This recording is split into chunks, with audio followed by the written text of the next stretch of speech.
حضرت ابوبکر فرماتے ہیں کہ حضور سجدے میں سر رکھا، اس قدر روتے رہے کہ آپ کے دونوں کندھوں کے مبارک، دونوں کندھوں کے درمیان ایک چادر تھی، وہ سر تک تھی آپ کے، آپ اس قدر روتے رہے کہ وہ سرکتے ہوئی کمر تک آ گئی۔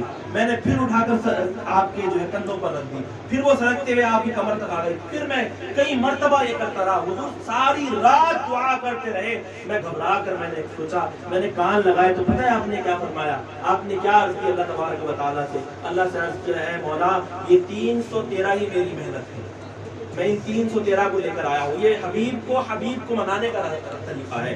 کیا کہا؟ اے مولا اگر یہ 313 آج ختم ہو گئے نا تو پھر قیامت تک تیرا بھی نام لے گا کوئی اس کائنات میں نہیں ہوگا۔ یہ تو محبت کے الفاظ ہیں، لیکن کیا حضور نے کیا آپ کو معلوم ہے جب کبھی آپ مشکل حالات دیکھیں، حضور تو نبی تھے نا، معجزہ کر سکتے تھے نا، امت کو کیوں بتایا اس چیز کے بارے میں کہ میرے جانے کے بعد امت معجزوں اور کرامتوں پہ نہ لگ جائے؟ یہ تو وقتیہ چھوٹی چیزیں ہیں، کرامتیں اور معجزے حضور نے اپنوں کو نہیں دکھائے، غیروں کو دکھائے۔ تو ابو جہل نے کہا ہے کہ اگر آپ چاند کو توڑ دیجئے، ابو جہل نے کہا کہ کنکری ہاتھ میں لائے ہیں پڑوا دیجئے، کسی غیر نے کہا ہے کہ اگر پیڑ چل کر آئے گا تو میں آپ پر کلمہ پڑھوں گا، ابو بکر نے کبھی کہا ہے کہ ایسا کر دیجئے تو میں آپ کو مانوں گا، عثمان نے کہا ہے کبھی، آپ نے کسی حدیث میں سنا ہے عمر نے کہا ہے کہ اے مولا حضور اکرم صلی اللہ علیہ وسلم اگر آپ ایسا کر دیں گے تو میں اور ایمان میرا ایسا ہو نہیں؟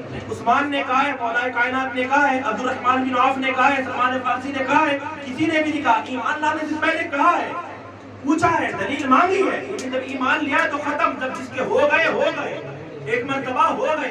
آپ نے کلمہ پڑھنے کا مطلب پتہ ہے کہ بیچ دیا اپنے آپ کو، لا الہ الا اللہ محمد رسول اللہ، میں نے کلمہ پڑھ لیا، اللہ ایک ہے، محمد رسول اللہ صلی اللہ علیہ وسلم اللہ کے رسول ہے، اب میں بک گیا، میری زمین یہ جو میرا جسم ہے میرا نہیں ہے، میری روح میری نہیں ہے، یہ میرے جسم کے اعضاء میرے نہیں ہے، میں نے تو بیچ دیا اپنے آپ کو، اب کرنا کیا ہے؟ اللہ کے رسول کی تبلیغ کرنی ہے، اللہ کے رسول کے دین کی تبلیغ کرنی ہے۔ قیامت تک کوئی نبی آنے والا ہے کہ نہیں؟ ہم سب کے اوپر ذمہ داری ہے اس دین کی، صرف علماء پہ نہیں ہے۔ یہ غلط آپ نے سوچنا ہے اگر کسی کو ڈال دیا کہ صاحب یہ تو دین جو ہے مولویوں کی ذمہ ڈال دیا، نہیں، اللہ مرنے کے بعد ہر آدمی سے پوچھے گا، اب تو کسی نبی کو آنا ہی نہیں تھا، تو نے دین کے لیے کیا کیا؟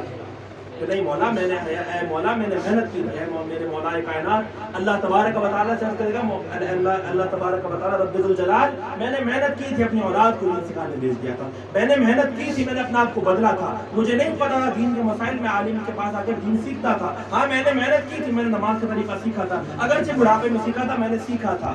تو اللہ کے واسطے دین کی طرف آئیے، اگر دین یہی دین ہے۔ حضرت عمر رضی اللہ تعالیٰ عنہ نے جب یروشلم فتح کیا تھا نا، مسجد اقصی جو آج جہاں پر ظلم ہو رہا ہے، یروشلم کے اندر مسجد اقصی قبلہ اول پر جہاں ظلم ہو رہا ہے، جب آپ نے فتح کیا تھا تو ایک صحابی رسول نے کندھے پر ہاتھ رکھ کر ایک تاریخی جملہ کہا تھا لوگوں ہم ایک ذلیل قوم تھے، ذلیل قوم تھے، اللہ نے ہمیں اس دین کی وجہ سے عزت عطا کی ہے، جب تک ہم اس دین کو مضبوطی سے پکڑ کر رکھیں گے اللہ ہمیں عزت عطا کرے گا، جب ہم اس دین کو چھوڑ دیں گے اللہ ہمیں ذلیل کر دے گا۔ آج ہم نے اس دین کو چھوڑ دیا، اللہ نے ہمیں ذلیل کر دیا۔ دین کی طرف واپس آئیے، اللہ کے بندوں کی طرف واپس آئیے۔ اللہ تبارک و تعالیٰ سے دعا ہے کہ جو کچھ کہا ہے سنا ہے مولا اس پر مجھے بھی اور آپ سب کو عمل پیدا ہونے کی توفیق عطا فرمائے۔ آپ سب لوگ دعائیں مانگے، رات دن دعائیں مانگے، یہ اللہ کا عذاب ہے۔ ہم نے دیکھا کہ کورونا آیا، کورونا کے بعد بلیک فنگس آ گیا، وہاں پر طوفان آ رہا ہے، مسجد اقصی کو ڈھانے کی کوششیں کی جا رہی ہیں، یہ سب کس لیے ہو رہا ہے؟ اگر آج بھی بیدار نہ ہوئے، آج بھی ہمیں لگتا ہے کہ صاحب ہماری ذمہ داری تو صرف ہمارے بیوی اور بچے ہیں، نہیں، آپ کے اوپر سارا کا سارا دین ہے۔ آپ کا حلال کمانا بھی دین ہے، بیوی کو حلال کھلانا بھی دین ہے، آپ کا نماز پڑھنا بھی دین ہے، آپ کا حرام سے بچنا بھی دین ہے، دکان پر حلال روزی کمانا بھی دینداری ہے، حرام نہیں ہے، یہ کوئی گناہ کا کام نہیں کر رہے ہیں۔ اگر آپ دکان پر بیٹھ کر جھوٹ بغیر جھوٹ بولے سامان بیچ رہے ہیں تو آپ سے بڑا دیندار تو کوئی ہے ہی نہیں۔ اللہ کے رسول نے فرمایا جو کاروباری آدمی اگر اپنے کاروبار کو حلال طریقے سے کرے تو کل قیامت کی اللہ تبارک و تعالیٰ اسے انبیاء کے سب کے پیچھے کھڑا کر دے گا۔ اتنا بڑا مقام ہے، چھوٹا موٹا مرتبہ نہیں ہے، آپ کو چھوٹا بڑا مقام ہے۔ اگر آپ اپنے جو آپ کام کرتے ہیں، آپ کھیتی کرتے ہیں، کاروبار کرتے ہیں، آپ دکانداری کرتے ہیں، آپ کا کوئی بھی کام ہے بس حلال طریقے سے کیجیے۔ لوگ یہ کہیں کہ صاحب یہ مسلمان ہے یہ دھوکہ نہیں دے سکتا، بس یہ ایک اپنے اندر وقار پیدا کر دیں کہ لوگوں کے اندر اتنا حوصلہ پیدا ہو جائے کہ لوگ کہیں گے صاحب اگر ہمیں سامان خریدنا تو فلاں مسلمان بھائی کی دکان سے خریدنا ہے، کیونکہ یہ آدمی تول میں کبھی کمی نہیں کر سکتا، یہ تو مسلمان ہے، یہ لوگ تو بڑا ڈرتے ہیں، یہ لوگ تو وہ ہیں جو داڑھی کو کاٹنے میں ڈرتے ہیں کہ کسی گردن کاٹ لیں گے۔ تو یہ ضرورت ہے ہماری کہ اللہ تبارک و تعالیٰ سے دعا ہے کہ اللہ تبارک و تعالیٰ ہم سب کو عمل پیرا ہونے کی توفیق